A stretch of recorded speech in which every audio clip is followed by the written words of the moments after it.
বক্তব্য রাখছেন কপিল কৃষ্ণ মন্ডল মহাশয়।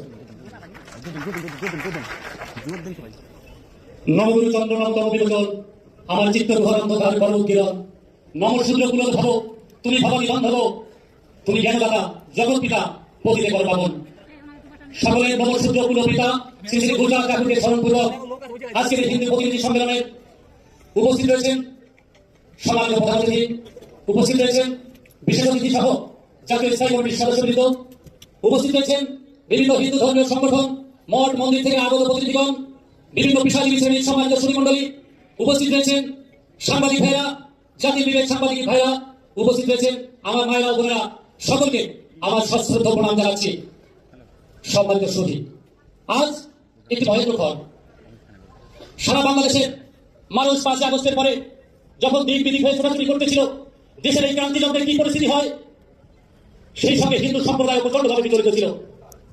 একটা সরকার, যে সরকার দীর্ঘ 17 বছর গণতন্ত্রহীনভাবে ভোট চুরি করে বাংলাদেশের 57 বছর সকল মানুষের বাক স্বাধীনতা রুদ্ধ করে দিয়ে জুলুম করে নির্যাতন করে ক্ষমতাকে দখল করে রেখেছিল, সেই সরকারের সমস্ত নেতাকর্মী একে একে জাতিকে বিপদে ফেলে দিয়ে, দেশকে বিপদের মুখে ফেলে দিয়ে, দেশকে ধ্বংসের দ্বার প্রান্তে লাভ করে দিয়ে পলার পর জাতি হিসেবে চিহ্নিত হয়ে দেশ ছেড়ে পালিয়ে দিয়েছে।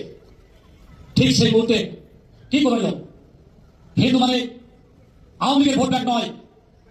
এতদিন শুধু আওয়ামী লীগ হিন্দুদেরকে ব্যবহার করেছে, বিনিময়ে কিছুই দেননি। কয়েকজন চাটুকার দালালকে মন্ত্রী এমপি বানিয়েছেন। যারা যে চাটুকার দালালরা মন্ত্রী এমপি হয়েছিলেন, সারা বাংলাদেশে যখন একের পর এক হিন্দু নির্যাতন হচ্ছিল, কোনোদিন তো সংসদে একটা কথা বলেনি হিন্দু সম্প্রদায়ের বিহার কথা কেন, হিন্দু সম্প্রদায়ের নির্যাতন হচ্ছে কেন, বলে তাদের পথ করে দিত। সংসদ সদস্য পদ হারা যেত, মন্ত্রিত্ব হারা যেত, সেই ভয়ে তারা কখনো মুখ খোলেননি। বিপদগ্রস্ত হয়েছি আমরা সাধারণ জনগণ, বিপদগ্রস্ত হয়েছে আমরা সাধারণ মানুষ।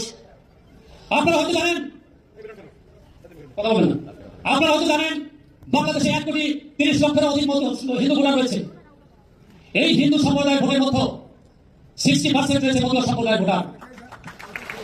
কিন্তু দুর্ভাগ্যের বিষয় হলো আমাদেরকে অবহেলিত, নির্যাতিত, নিষ্পেষিত করে রাখা হয়েছে।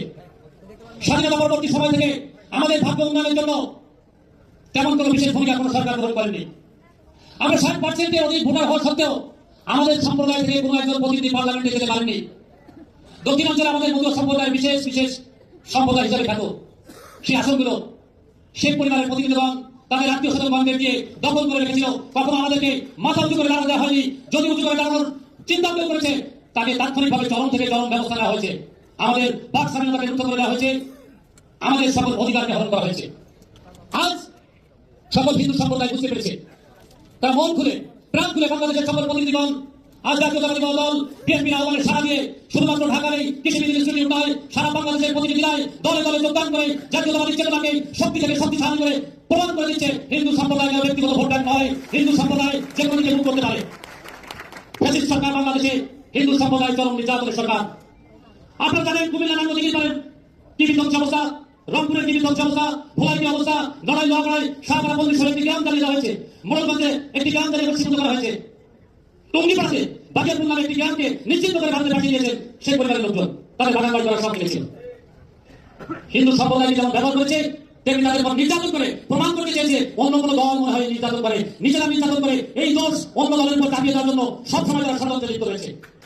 আমরা বারবার বলেছিলাম, আপনারা শুধু বলতেন বিএনপি করেছে, জামাত করেছে, প্রমাণ করে দেখান যে বিএনপি বা জামাত বাংলাদেশের কোনো হিন্দু সম্প্রদায়ের ঘর বাড়ি লুট করেছে, মন্দির ভাঙচুর করেছে, কোনো প্রমাণ দিতে পারেনি, তারা ব্যর্থ হয়েছে।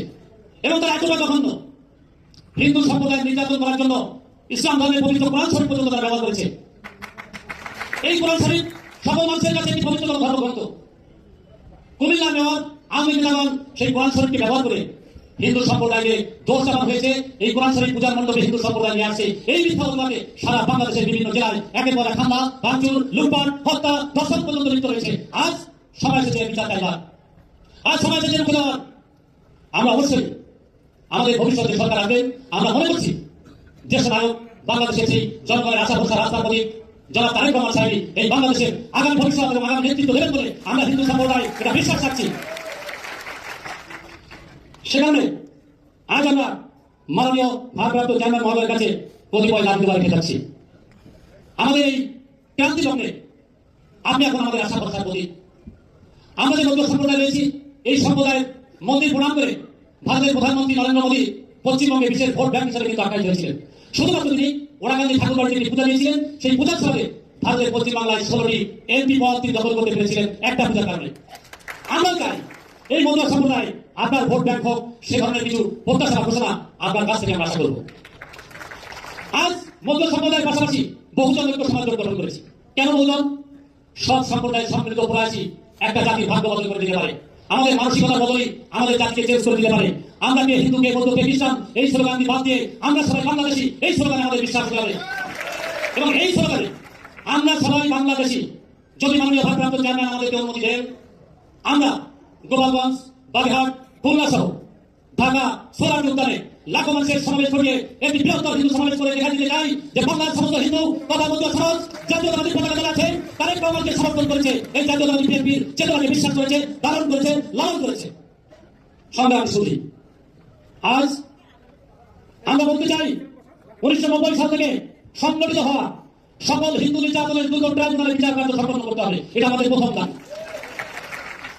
দ্বিতীয় দাবি, আওয়ামী লীগের দখলে থাকা হিন্দুদের সকল অর্পিত সম্পত্তি, দেবন্তীর সম্পত্তি তাদের যথা উপযুক্ত উত্তরসূরিদের কাছে প্রত্যাবর্তন করতে হবে, আমরা ফেরত দিতে হবে।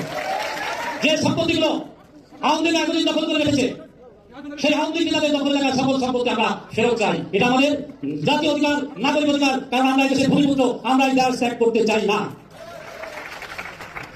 3 নম্বর দাবি, বাংলাদেশে দেখবেন বিভিন্ন সময় ফেসবুক, ইউটিউব বা নানা ধরনের গুজব ছড়িয়ে দিয়ে কোন প্রকার প্রমাণ ছাড়াই হিন্দু সম্প্রদায় বাড়ি ঘরে আগুন লাগিয়ে দিচ্ছে, পুড়িয়ে দিচ্ছে, এক প্রকার গোষ্ঠীবাদ সম্প্রদায়। সেটাকে রুখে দেওয়ার জন্য বিশেষ আইন প্রণয়নের দাবি জানাচ্ছি, হিন্দু সুরক্ষা আইন। যদি আপনারা আমাদেরকে কাছে টেনে নেন, বুকে টেনে নেন, ভালোবাসেন, আপনারা আমাদের এই হিন্দু সুরক্ষার জন্য একটি আইন প্রণয়ন করবেন, যাতে আমরা আমাদের অত্যাচার নির্যাতন হবে তার সঠিক বিচার পেতে পারি। আরেকটা দাবি, যে কথা বলছি, স্বাধীনতা পরবর্তী সময় থেকে আজ পর্যন্ত আমাদের এই নিম্নবর্ণের মানুষ হিসাবে যাদের আখ্যায়িত করা হয়, সেই মতুয়া সম্প্রদায়ের কোন প্রতিনিধি সংসদ সদস্য হতে পারেনি। সে কারণে আপনাদের মুখ থেকে আমরা জানতে চাই বা ঘোষণা পেতে চাই যে এই মতুয়া সম্প্রদায় আপনাদের সহযোগিতা হয়ে বাংলাদেশের জাতীয় সংসদে প্রতিনিধিত্ব করবে, যারা যোগ্য থেকে যোগ্যতম আছে, যেসব স্থানে, যেসব সংসদীয় প্রান্তে তাদেরকে সুযোগ করে দেবেন, এই আশাবাদ আপনার কাছে আছে। আরেকটা বিশেষ দাবি, আগামী ভবিষ্যতের কাছে আমরা রেখে যাচ্ছি জনাব তারেক রহমান সাহেবের কাছে। আগামী ভবিষ্যৎ আপনার কাছে আমাদের মতুয়া সম্প্রদায়ের বিশেষ দাবি, আমাদের প্রাণের স্পন্দনের জায়গা ছিল গান্ধী, আমাদের আরাধ্য দেবতা শ্রী হোসেন ঠাকুর, আমাদের আরাধ্য দেবতা গুজরাট ঠাকুর, আমাদের সেই বরং আরাধ্য দেবতা আমাদের জগৎ পিতার জন্মবার্ষিকীতে একদিন ছুটি ঘোষণা করতে হবে।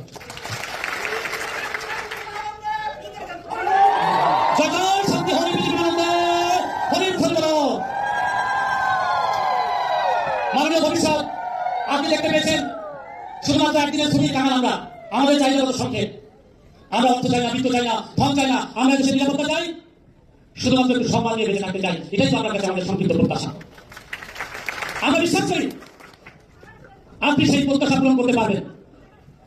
আজ আমি আর বেশি কথা বলবো না, যেহেতু আমার অনেক বক্তা রয়েছে। আজ আমার মঞ্চে রয়েছে সারা বাংলাদেশের মতুয়াদের মায়ের মনি, সারা বাংলাদেশের মতুয়াদের মাতা হিসেবে খ্যাত শ্রীমতী সুবর্ণা রানী ঠাকুর। আমার যে বাকি অসম্পূর্ণ কথা রয়েছে, আমার মায়ের মুখ থেকে আমরা সেই কথাগুলো শুনে নেবো। বাকি কথা আমি মায়ের পর অর্পণ করে রেখে গেলাম।